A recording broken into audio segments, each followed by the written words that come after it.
Direct selling के हो? तपाईँ अलि यसलाई सिम्पल ल्याङ्ग्वेजमा बुझाइदिनुहोस्।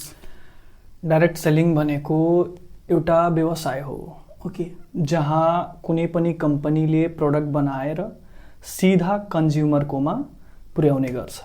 यहाँ फाइदा के हुन्छ भने जुन ट्रेडिसनलमा हाम्रो 50 देखि 60% पैसा पसलमा, होलसेलरमा, डिलरमा कन्ज्युम भइरहेको थियो, त्यो पैसा यहाँ बचिहाल्छ र त्यो पैसा म र तपाईँ जस्तो आम मान्छेले यहाँ इन्कम र सेभिङ गर्न सक्छ।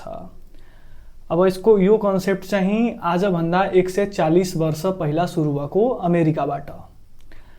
एन्ड यो कन्सेप्टको सबभन्दा मेन फोकस के हो भने कि कसरी आम मान्छेको फाइदा गराउने है। ओके, जसरी आजसम्म हामी ट्रेडिसनल व्यापारमा छौँ, हामीलाई ट्रेडिसनल्ली प्रोडक्ट हामी युज गरिरहेको छौँ।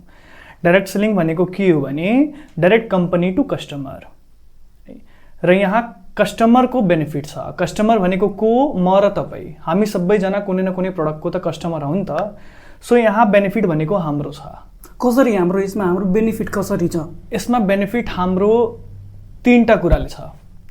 First, quality. जुन बजारमा हामी प्रोडक्ट युज गर्छौँ डाइरेक्ट सेलिङमा त्यसभन्दा एकदम राम्रो गुणस्तर भएको, क्वालिटी भएको प्रोडक्ट पाउँछ।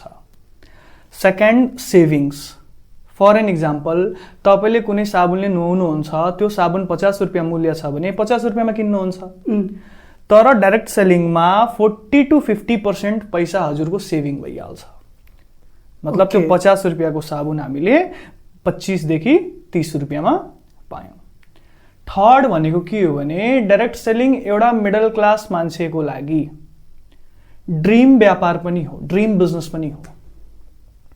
कसरी भने फर एन इक्जाम्पल, उदाहरणको लागि मसँग पैसा छैन कुनै पनि ठुलो बिजनेस गर्नलाई भने म जीवनभरि जब गर्नुपर्छ एकदम।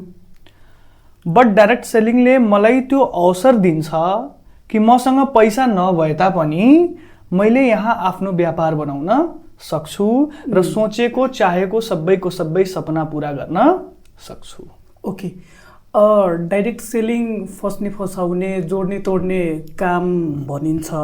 यसमा पैसा लिएर भाग्छ, धेरै बिजनेसको नाममा सपना देखाएर तपाईँ जोइन भएपछि लाइक तपाईँले गाडी तपाईँ मतलब ल्याउन सक्नुहुन्छ, धेरै पैसा अर्न गर्न सक्नुहुन्छ।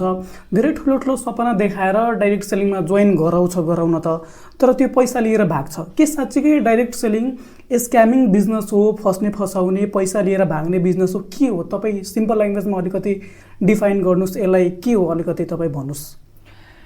हेर्नुहोस् सर, डाइरेक्ट सेलिङमा पैसा लिएर भागिँदैन। ओके, तर जुन पहिला भएको छ या आज पनि भइरहेको छ, धेरै जसो मान्छेहरूले कुनै पनि ठाउँमा पैसा लगाए र त्यो कम्पनी भागिहाल्यो। बुझ्नुहोस्, डाइरेक्ट सेलिङमा के हुन्छ भने हामीले पैसा तिर्छौँ र हामीले त्यस बापत केही न केही सामान पाउँछौँ र त्यसको मात्रै पैसा तिर्ने हो हामीले। तर जहाँ मनी रोटेसन जस्तो काम भइरहेको छ, जहाँ तपाईँलाई कसैले यो भनिरहेको छ कि 10,000 रुपियाँ लगाउनुहोस् र 10,000 लगाए बापत तपाईँले 10,000 कमाउनुहुन्छ, तपाईँले पनि 2 जनालाई बताउनुहोस्, त्यो चाहिँ रङ हो। डाइरेक्ट सेलिङमा हामीले पैसा तिर्छौँ, प्रोडक्ट लिन्छौँ। ओके, सो प्रोडक्ट पाइसकेपछि हामीले जति पैसा तिर्यौँ त्यतिको प्रोडक्ट पायौँ हैन। तर जहाँ मनी रोटेसन जस्तो काम हुन्छ, कसैले तपाईँलाई 10,000, 15,000, 20,000 रुपियाँ लगाउनुहोस् र अरूको पनि पैसा लगाएर यसरी नै काम गर्नुहोस्, मनीको जहाँ रोटेसन छ, जहाँ प्रोडक्ट छैन, त्यहाँ बल्ल त्यो कम्पनी भाग्छ। यो लिखित छ।